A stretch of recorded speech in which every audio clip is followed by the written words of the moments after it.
Good morning, middle school. I hope many of you enjoyed the beautiful spring weather Wednesday afternoon.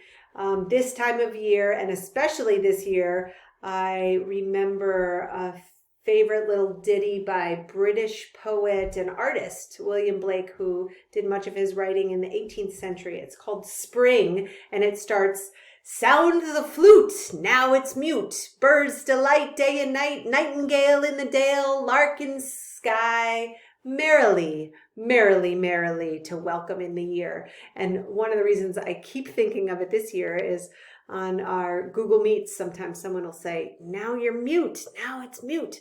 You need to unmute yourself before you share your thoughts. I want to invite 5th and 6th graders to a new parent-child book club. We will discuss The Gripping Mystery, The Westing Game by Ellen Raskin on May 6th. I hope you'll have some time for reading this weekend. It won't be quite as springy and beautiful.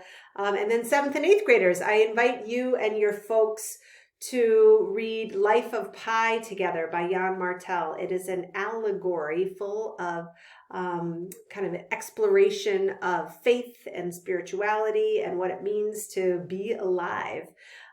So I recommend this to you, and I look forward to talking about it with you or you and your folks on May 13th. So all of you, if you're able to join us, please do. If your folks can join too, that would be an added bonus. And I wish those of you who are celebrating Easter a lovely holiday and a happy long homework-free weekend to all of you.